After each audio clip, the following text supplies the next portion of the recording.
Welcome to Telling Tales, the place to get your fiction fix. In each episode we'll have a story for you. Maybe you'll find yourself in a far-flung corner of the world, or deep in the French countryside, or even on the banks of the River Tyne. We'll take you to places where the past and the present merge. Rocks talk, and a curry can kill you. Sometimes funny, sometimes dark, but always entertaining. Welcome to Telling Tales. Before the next episode of Telling Tales, I just want to say thank you to all those who got in touch on social media about the Doherty episode. It's been really encouraging. It seems to have stirred a lot of memories about school days in the 60s. This next episode, however, is very different. I hope you like it.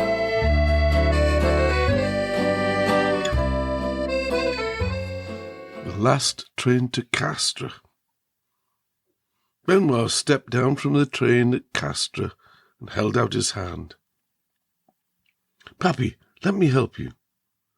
The old man stepped gingerly down. "Thank you, Benoît. I'm so pleased you came with me today." And he handed Benoît his small suitcase. "No problem, Pappy. But you're being really mysterious. What's going on?" "I told you, I'm here to meet some old friends that I haven't seen since the end of the war. We fought in the same brigade." Benoît looked puzzled. "What brigade?" "Not now. Let us find Gaston. He said he'd meet us here."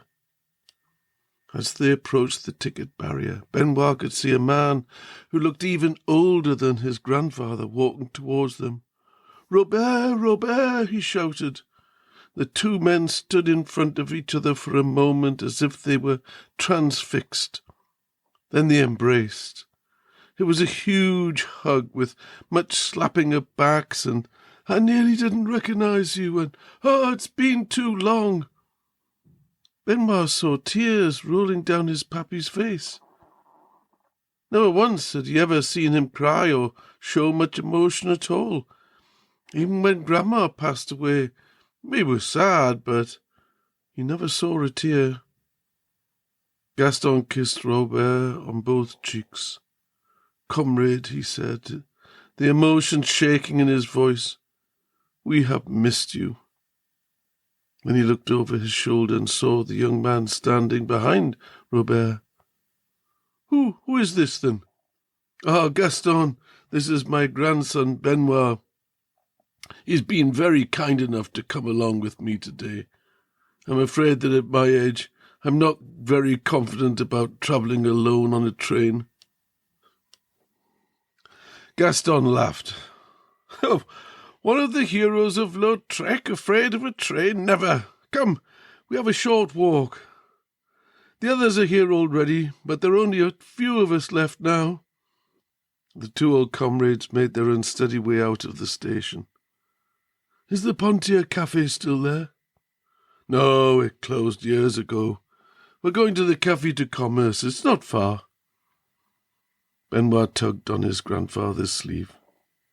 "Pappy, what's going on?" "You'll understand soon. I want to sit down and have a coffee and maybe even a brandy before I talk any more." The terrace of the Café de Commerce was busy. In one corner sat 4 men.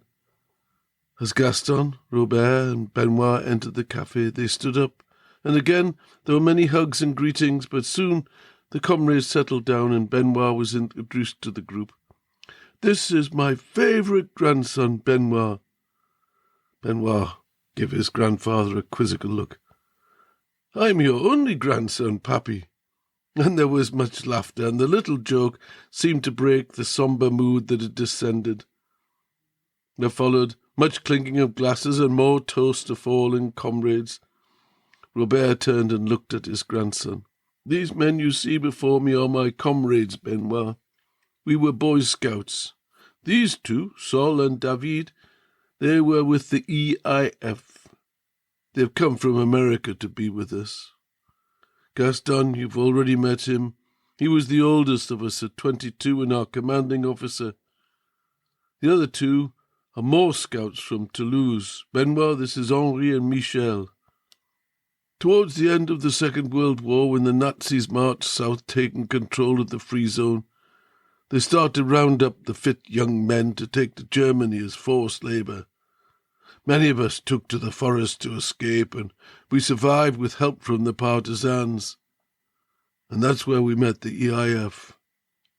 They were young Jews who were helping smuggle Jewish children out of the town of Moissac. And now the whole area was crawling with soldiers, and it was too dangerous to move anyone. We joined forces with the EIF, and the local partisans then trained us in sabotage, survival, and weapons use. I might have been 15 when I joined, but a year later I'd blown up bridges, mined roads, and even killed a German soldier. I was no longer a boy, but a battle-hardened soldier. "Tell him about the train," begged Gaston. Okay. The night of August the 19th, 1944. Our sentries reported that American parachutists had landed nearby, and the partisans were bringing them to meet us. Gaston interjected. The Americans had brought mines and machine guns, and most importantly, news of a train heading north full of weapons and ammunition. By this time, the British and the Americans had landed in Normandy and were pushing Rommel's panzer divisions back towards the border with Belgium. Sol took up the story. There was a narrow valley not too far from our camp where the train could easily be ambushed. We were all excited but very nervous. This was something much bigger than anything we'd ever done before, and altogether we numbered 200 fighters, plus the 20 Americans. As that night we made our way silently down to the railway line. The young waitress came over and smiled at Benoît. "More coffee, gentlemen?" They all looked at Gaston. "No coffee. I think we need something to eat, or we'll all be asleep at the table in an hour.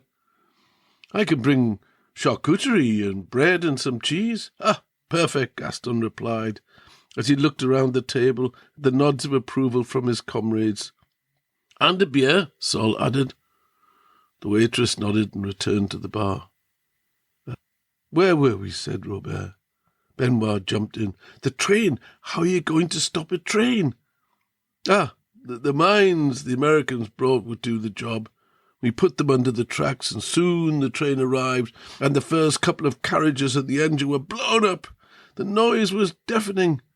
The train was heavily armed and had a lot of armour.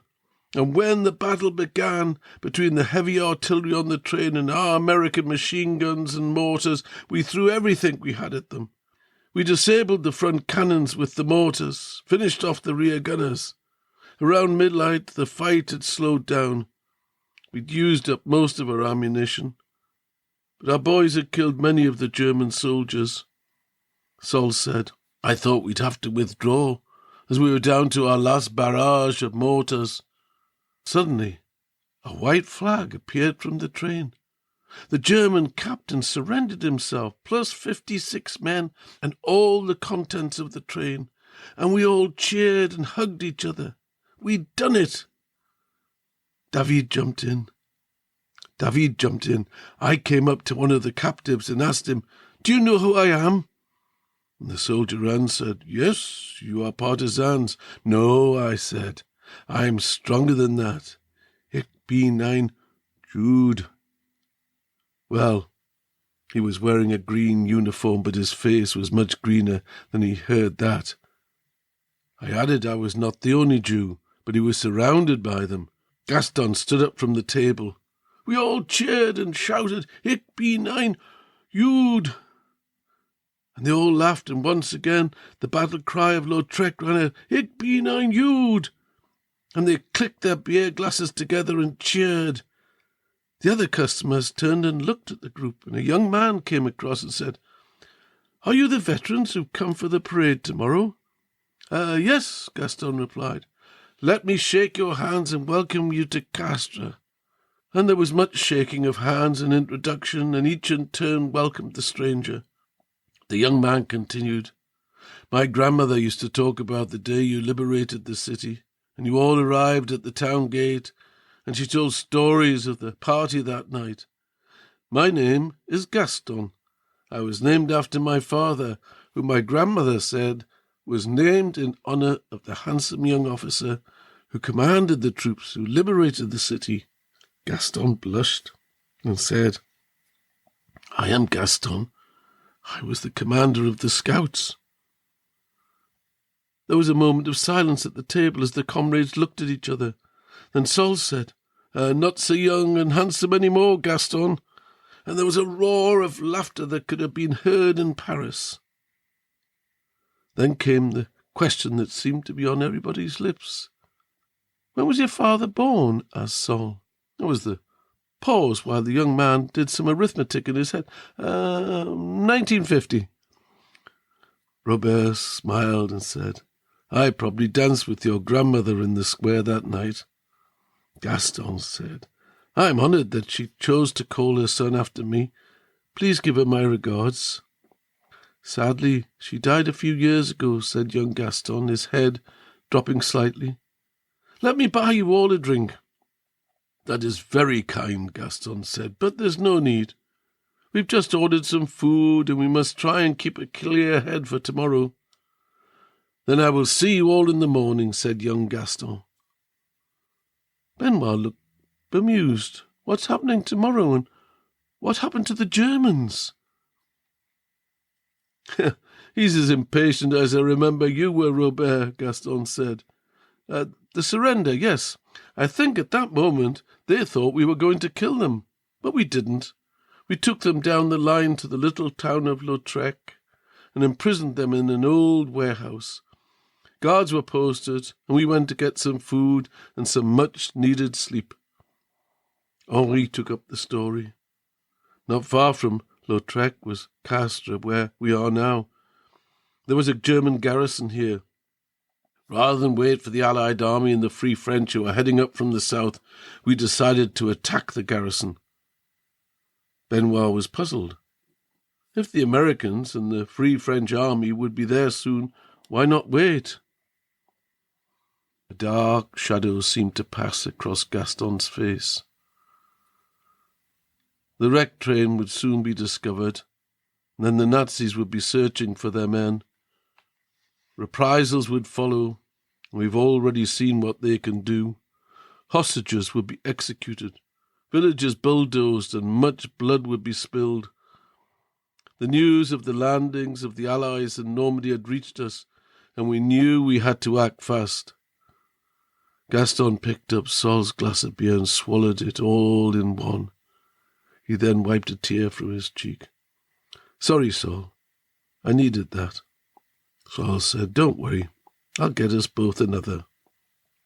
Gaston continued. "The artillery cannons from the train were reusable. We mounted them on our trucks, transforming them into makeshift tanks. We surrounded the town and wanted to soften up the Germans before we talked to them. We knew from our spies in the town where the sentries were posted. We crept up on them, took them by surprise, gagged them, and took them down to our defensive positions in the valley below the town. Then, for the rest of the night, we fired our cannons and directed the occasional mortar against the town walls. We didn't want to do too much damage, but we did want them to have a sleepless, nervous night. I loved the idea that we were attacking the Germans with their own munitions.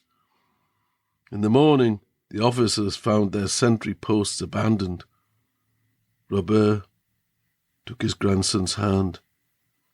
27 years ago tomorrow, just after dawn, we sent one of the sentries back with a message to the colonel of the German garrison in Castres, telling him he was surrounded by an army of battle-hardened troops, ready for a fierce and merciless fight. A little later, we all watched as Gaston and one of the commanders of the resistance, dressed in the uniforms of officers, marched into the town under a flag of truce. I have no idea where they got the uniforms from, but When they met the German officers, they knew they would have to look the part. They went unarmed and unescorted to the Grand Hotel, the headquarters of the commander, and demanded that the colonel surrender and threatened him with an immediate attack. They exaggerated the support of the Americans, pretending there were far more than 20 parachutists, and they demanded the officers disarm their men and march them out of the city. If they did not, a bombardment would begin and no one would be spared. The officers knew the war was nearly over, and that there's no chance of getting back to Germany, and that the game was up. They thought their men were already deserting, and they had no stomach for a fight. Gaston turned to Saul and said, "You're always the one who was good at numbers. How big was the garrison?" Saul paused for a moment and said, "Nearly 70 officers and more than 4,000 men surrendered. It was Monday, August the 21st, 1944, the same date as tomorrow." Robert continued, "I don't think the officers could believe their eyes when they saw us. Some 200 men and boys formed a long column on either side of the road leading out to the town gate, and as the officers and soldiers marched out, we shouted, 'Handy Hock!' and they all thrust their hands in the air. The townspeople looked on from the city walls, and we kept our machine guns trained on the Germans in case there was any funny business." Michel said, "What a day that was. We took the soldiers to the rugby stadium, and they erected their tents on the pitch. It was crowded, but I think they were relieved just to get out alive. And we had a party that night in the town square and in the Pontier Cafe. We danced, we sang, and we ate. Those people left in the city didn't have much, but we opened the German cellars and food stores, and we distributed what we found. What a feast we had! What wine we drank! And I've never kissed as many girls in my life as I did that night." The 6 comrades laughed. Robert told his grandson, "Tonight we will be guests of honour at a dinner organised by the mayor of Castres as a thank you for the part we played in saving the city. And tomorrow we will march to the cenotaph to remember those who gave their lives to free France from fascism. I've spoken to the men, of course. You'll be sitting with us." Benoît was stunned and couldn't believe what he'd just heard. "How come you never mentioned this before?" The old man smiled. That was a good day. But there were many bad memories also. Things I did, things I saw, and things that happened to my comrades are memories a young man doesn't want or need. I just want to forget. But one thing I've learned in my 86 years on this earth is that you never forget." Benoît added, "Do Dad and Mum know all about this?" Robert winked at him. "They know in general terms that I was a scout and that we assisted in the liberation of Castres, but they never asked for details and I never volunteered any." Benoît took his grandfather's hand.